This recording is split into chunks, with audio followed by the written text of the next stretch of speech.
Hi everyone, it's Dr. Mala. I wanted to spend time during QuickTalks this week to talk about coronavirus anxiety and different ways that we can mitigate the results of that anxiety in our day-to-day living.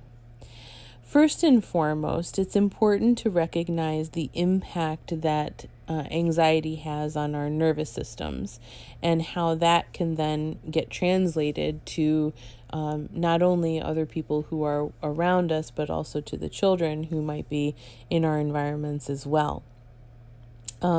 When we look at this from a biopsychological perspective, it's very clear that nervous systems of us as parents and authority figures and adults are going to get heightened and activated, and as a result, it's going to emanate from us, and then everyone around us will pick up on that, and then our children, of course, will pick up on that and then become concerned.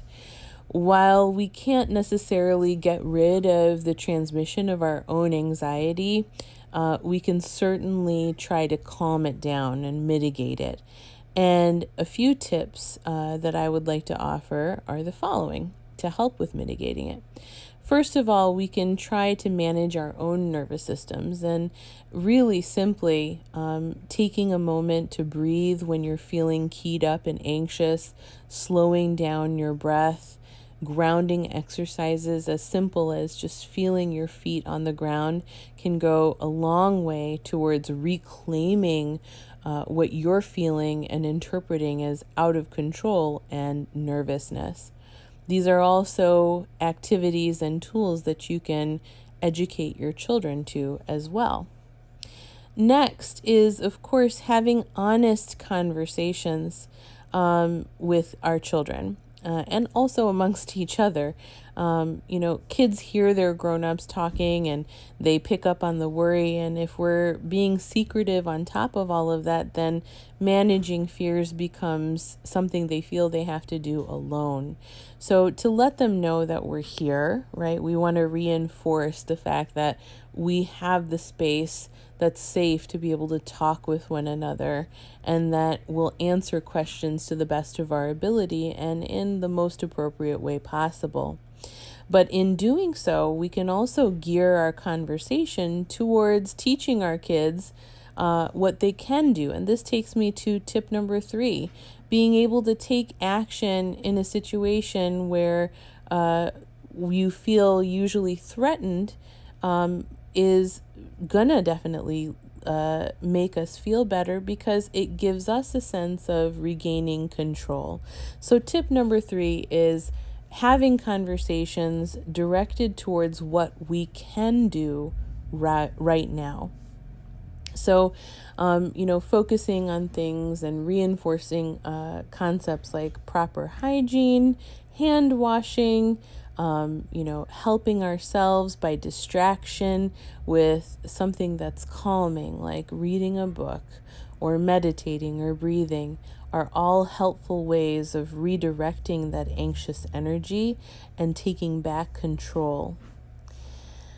The other tip that I have, tip number 4, is reassuring the kids and also ourselves that there are people working on trying to problem solve through this externally.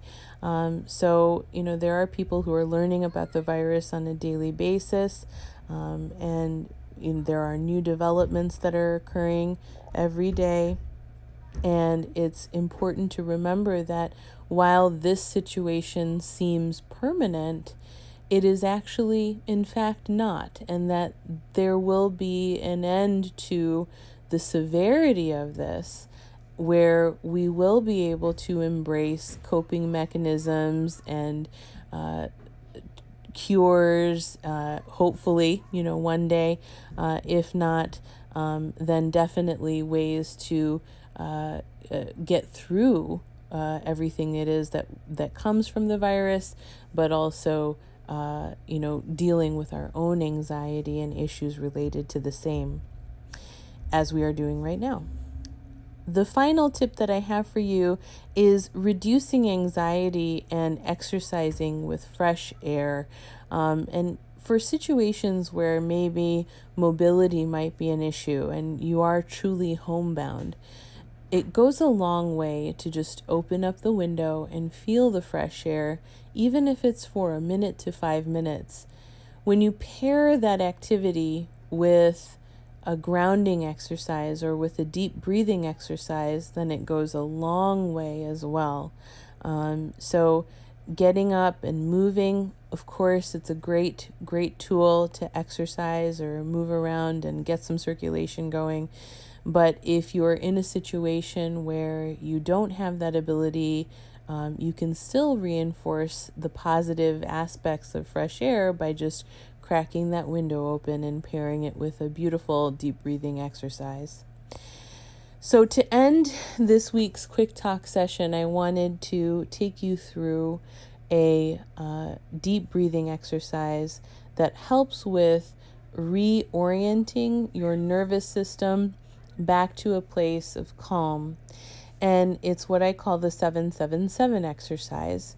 We inhale for 7 counts, we hold for 7 counts, and then we exhale for 7 counts. So I'm going to take you through this exercise now. Find a place to sit calmly with your feet on the ground. Lean back in your couch or in your chair and close your eyes. Listening to my counts, breathe in 1, 2, 3, 4, 5, 6, 7. Now hold your breath. 7, 6, 5, 4, 3, 2, 1, and exhale. 1, 2, 3, 4, 5, 6, 7. Take a moment. Recognize your feet on the ground, your body in its chair, and slowly open your eyes. Take a nice deep breath and relax. If you practice this exercise, even one rotation throughout the day, maybe several times through the day, it can really be beneficial to helping you cope with the anxiety that you're facing. Now, if 7 counts becomes difficult for you, then you can certainly amend it to 4 counts or 3 counts, and that's actually a great tool to utilize with your children as well. So if you'd like to engage your children in this activity, then definitely take a moment to sit them down and take them through my next segment right here, which is going to be the 4 count exercise. Sit down, feel your feet on the ground, and let's go through our 4 count breath. Inhale in, 2, 3, 4. Hold your breath. 4, 3, 2, 1. Now exhale out. 2, 3, 4. Pause. Breathe in. Feel your feet on the ground. Wiggle your toes. And exhale, slowly opening your eyes. Hopefully these exercises are helpful for you. If you want more tips and tools, please visit me at www.drmala.net or at www.thesynergycenter.net. Looking forward to talking to you next week. Take care and be safe.